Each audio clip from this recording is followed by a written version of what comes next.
산신령의 딸은 나무십 사이로 비치는 햇살을 따라 조심스레 산 아래로 내려갔다. 맑은 계곡과 시원한 바람, 짹짹대는 새소리가 그녀의 호기심을 더욱 자극했다. 산신령이 늘 경고했던 혼란스러운 세상은 오히려 신비롭고 아름답게만 보였다. 그녀는 작은 들판에 도착해 주변을 둘러보았다.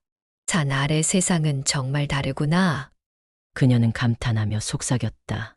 하지만 그 순간 들판 한가운데서 이상한 소리가 들려왔다. 우아하, 인간들아. 내가 나타났다. 딸은 깜짝 놀라 소리가 나는 곳을 향해 몸을 숨겼다. 그곳에는 키가 크고 뿔이 달린 도깨비가 있었다. 붉은 얼굴에 긴 도롱이를 걸친 도깨비는 커다란 방망이를 들고 어딘가 헛에 가득한 자세를 취하고 있었다. 누구든 내 앞에 나타나면 금은보화를 얻을 것이다. 아니면 벌을 받겠지. 도깨비는 혼자서 목소리를 높였지만 정작 주변에는 아무도 없었다. 딸은 그의 허세를 보고 웃음을 터뜨리고 말았다. 혼자서 뭐 하는 거야? 그녀가 나무 뒤에서 나오자 도깨비는 깜짝 놀라 방망이를 꼭 붙들었다. 누구냐? 인간인가? 아니, 나는 산신령의 딸이야.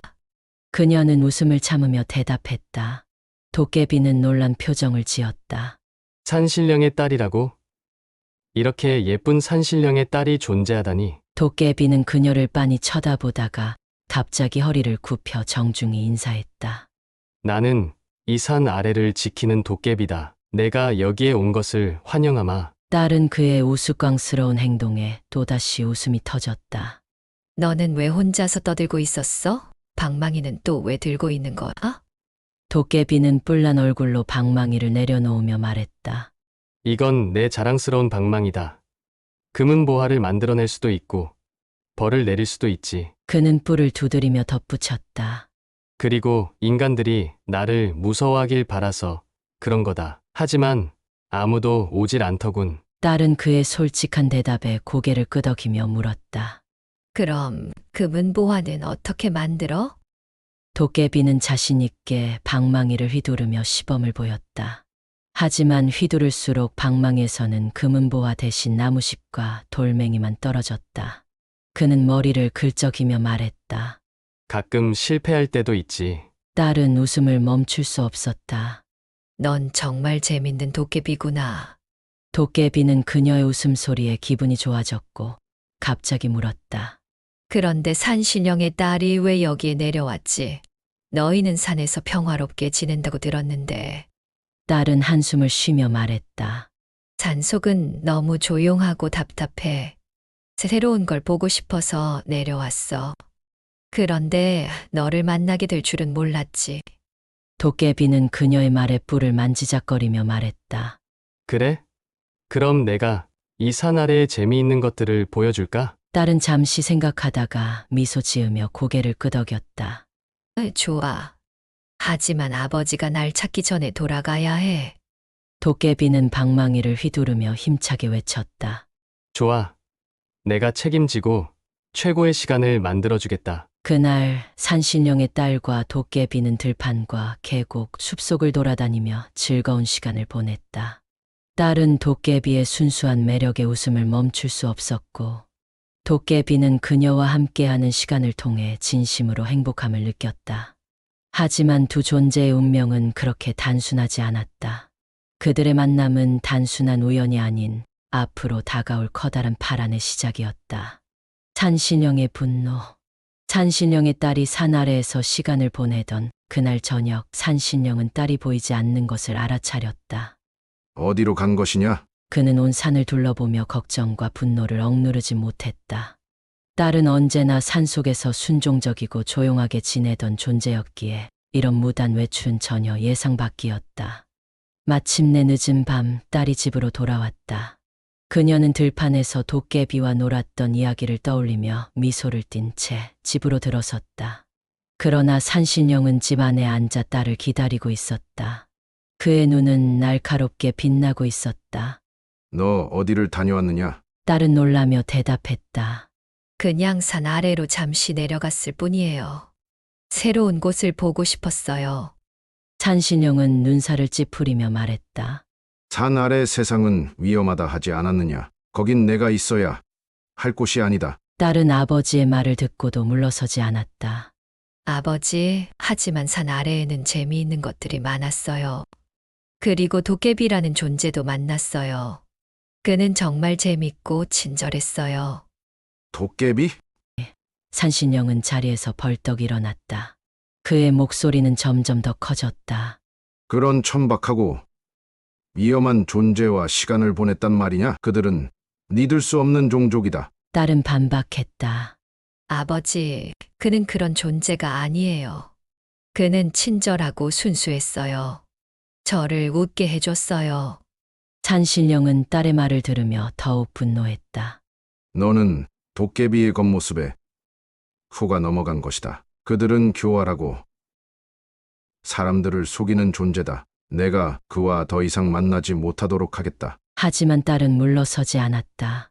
그녀는 당당히 말했다.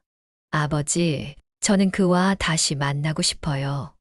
그는 저를 행복하게 만들어줬어요. 저는 그를 믿어요. 산신령은 딸의 단호한 태도에 한숨을 내쉬며 말했다. 너는 아직 어리석구나. 내가 아비로서 내가 더 큰 실수를 저지르지 않도록 막아야겠다. 그날 밤 산신령은 딸을 깊은 동굴 속에 가두었다. 내 딸이여, 내가 너를 지키기 위해서라도 이런 결정을 할 수밖에 없구나. 너는 이곳에서 산속의 규율을 따르며 조용히 살아야 한다. 딸은 눈물을 흘리며 아버지에게 애원했다. 아버지, 제발 저를 믿어주세요. 제가 선택한 길을 걸어보게 해주세요. 하지만 산신령은 그녀의 말을 듣지 않았다. 그는 딸을 동굴에 가두고 산 아래로 내려가 도깨비를 찾기로 결심했다. 한편 도깨비는 다음 날도 딸과 함께 놀기를 기대하며 산 아래 들판에서 그녀를 기다리고 있었다. 그는 방망이를 휘두르며 그녀가 좋아할 만한 금은보화를 만들어 놓고 있었다.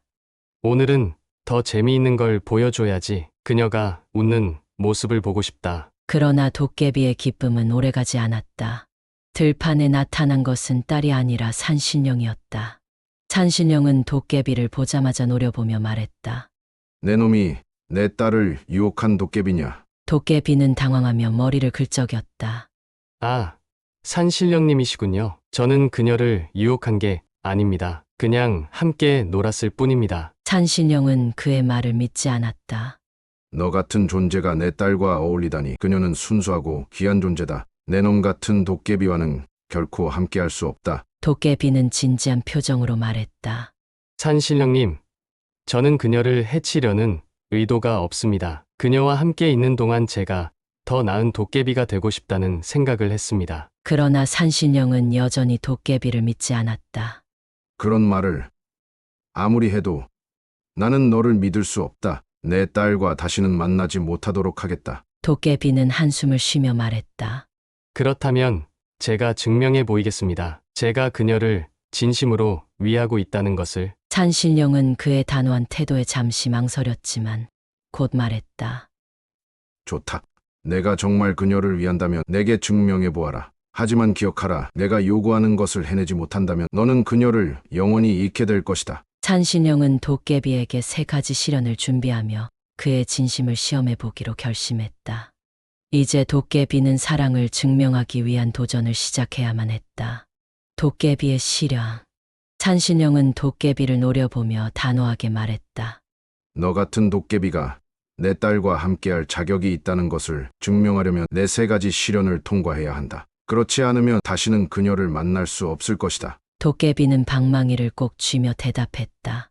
좋습니다. 무엇이든 하겠습니다. 그녀를 위해서라면 어떤 시련도 견뎌내겠습니다. 첫 번째 시련, 산에 나무 심기. 산신령은 첫 번째 시연으로 도깨비에게 산 속의 모든 빈 땅에 나무를 심으라고 명했다. 이 산의 생명을 다시 채워라. 내일 아침이 되기 전에 나무가 자라 있어야 한다. 도깨비는 방망이를 휘두르며 자신만만하게 말했다. 이 정도쯤이야 문제 없습니다. 그러나 나무를 심는 것은 예상보다 훨씬 어려웠다. 방망이를 휘두르면 금은보화 대신 돌멩이와 잡초만 쏟아졌고 나무를 심을 시간이 부족해 보였다. 도깨비는 낙담하지 않고 손으로 직접 구덩이를 파기 시작했다. 밤새 땀을 흘리며 나무를 심던 도깨비는 지치면서도 포기하지 않았다. 이 산이 그녀의 집이라면 이 산을 지키는 것이 내 임무다. 아침이 되자 산신령이 나무를 살펴보았다. 산 곳곳에 어린 묘목들이 뿌리를 내리고 있었다. 산신령은 속으로 감탄했지만 표정은 여전히 냉정했다. 이제 겨우 시작일 뿐이다. 두 번째 시련 호랑이의 마음 얻기. 두 번째 시련은 애완 호랑이의 마음을 얻는 것이었다. 호랑이는 거대하고 위협적인 존재로 누구에게도 마음을 열지 않았다. 도깨비는 호랑이를 보며 속으로 중얼거렸다. 내가 이렇게 큰 고양이를 상대해야 한다니. 그는 호랑이에게 다가가 말을 걸었다. 안녕? 난 너랑 친구가 되고 싶어. 호랑이는 날카로운 이빨을 드러내며 으르렁댔다. 도깨비는 당황했지만 물러서지 않고 꾀를 냈다. 그는 방망이를 휘둘러 따끈한 고기 한 덩이를 만들어냈다. 이거 먹고 기분 좀 풀자. 호랑이는 처음엔 고기를 경계했지만 결국 고기를 먹고 조금씩 마음을 열기 시작했다. 도깨비는 밤새 호랑이와 함께 놀며 점점 친해졌다. 이튿날 아침 산신령이 호랑이를 보러 왔을 때 호랑이는 도깨비의 다리 옆에 앉아 있었다. 산신령은 고개를 끄덕이며 말했다. 호랑이의 마음을 얻다니 쉽지 않은 일이었을 텐데. 그러나 그는 여전히 마지막 시련을 준비하고 있었다. 세 번째 시련 진심을 담은 술 한 잔. 마지막 시련은 산신령을 감동시킬 이야기를 전하며 술 한 잔을 대접하는 것이었다. 산신령은 말했다. 너의 진심이 담기지 않으면 이 술은 쓰기만 할 것이다. 도깨비는 산신령 앞에 앉아 잠시 생각했다. 그리고 천천히 입을 열었다. 산신령님, 저는 도깨비로 태어나 아무것도 소중히 여길 줄 몰랐습니다. 하지만 당신의 딸을 만난 후 처음으로 누군가를 진심으로 웃게 하고 싶다는 생각을 했습니다. 그녀를 위해 더 나은 존재가 되고 싶어졌습니다. 이것이 제 진심입니다. 도깨비는 진지한 표정으로 술을 따르며 산신령에게 건넸다. 산신령은 잔을 들어 한 모금을 마셨다. 놀랍게도 술은 달콤하고 부드러웠다. 그는 잔을 내려놓으며 한숨을 쉬었다. 내 진심을 믿겠다. 내 딸을 행복하게 해라. 도깨비는 세 가지 시련을 모두 통과하며 산신령의 인정을 받았다. 그는 딸을 다시 만날 수 있다는 사실에 환하게 웃었다. 산신령의 마음속에도 작지만 따뜻한 변화가 일어나고 있었다. 도깨비와 산신령의 딸의 운명은 이제 새로운 국면을 맞이하게 되었다. 결혼식과 축복. 산신령은 도깨비의 진심과 노력을 보며 마음을 열었다. 그는 더 이상 딸과 도깨비의 사랑을 막을 수 없음을 깨달았다. 내가 세 가지 시련을 모두 통과했으니 이제 내 딸과의 결혼을 허락하겠다. 하지만 한 가지 약속해라. 내 딸을 절대 슬프게 하지 말고 그녀를 항상 웃게 만들어라. 도깨비는 산신령 앞에서 무릎을 꿇고 진지하게 대답했다. 약속하겠습니다. 그녀가 내 곁에서 언제나 행복하도록 최선을 다하겠습니다. 산신령은 결혼 준비를 위해 산속 동물들과 요정들에게 명령을 내렸다. 며칠 뒤 결혼식 날이 밝았다. 산속 곳곳에는 꽃과 나무잎으로 장식된 웅장한 혼례장이 마련되었다. 나뭇가지 위에는 새들이 노래를 부르고 땅에서는 토끼와 사슴들이 춤을 추며 결혼식을 축하했다. 딸은 산신령이 손수 지어준 아름다운 한복을 입고 등장했다. 그녀의 모습은 마치 달빛 아래 서 있는 신령처럼 빛났다. 도깨비는 그녀를 보며 입을 다물지 못했다. 내가 그녀와 함께할 수 있다니 이건 꿈이 아닐까? 결혼식이 시작되자 산신령은 딸의 손을 도깨비에게 건네며 말했다. 내 딸은 이 산의 보물이자 내 모든 것이다. 그녀를 진심으로 아껴라. 도깨비는 고개를 숙이며 대답했다. 그리 하겠습니다. 도깨비와 딸은 혼례의식을 진행하며 산신령과 모든 산속 존재들 앞에서 서로를 평생 아낄 것을 맹세했다. 도깨비는 자신의 방망이를 손에 들고 딸에게 말했다. 이 방망이는 이제 우리 둘만의 힘을 상징한다. 너를 위해서라면 이걸로 무엇이든 만들어내겠다. 딸은 그의 진심에 미소 지으며 답했다. 그 방망이보다 중요한 건 너의 마음이야. 나를 행복하게 해준다면 그걸로 충분해. 결혼식이 절정에 다다르자 도깨비의 친구들과 산속 존재들이 한마음으로 축하의 노래를 불렀다. 산신령조차도 딸의 행복한 모습을 보며 웃음을 지었다. 그는 딸에게 다가가 말했다. 내가 선택한 길을 존중하겠다. 그리고 내가 행복하다면 그것으로 충분하다. 딸은 아버지의 손을 꼭 잡으며 대답했다. 아버지, 감사합니다.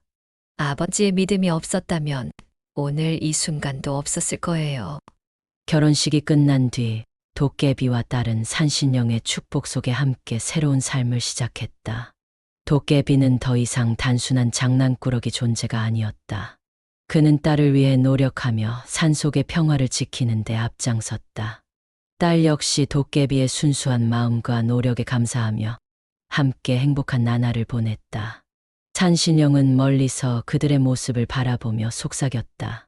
내 딸아, 너희 선택이 옳았다. 이제 너희의 사랑이 이 산의 전설이 되길 바란다. 결혼식은 산속의 모든 이들에게 잊지 못할 축제가 되었고 도깨비와 산신령의 딸의 이야기는 이 산의 새로운 전설로 남았다.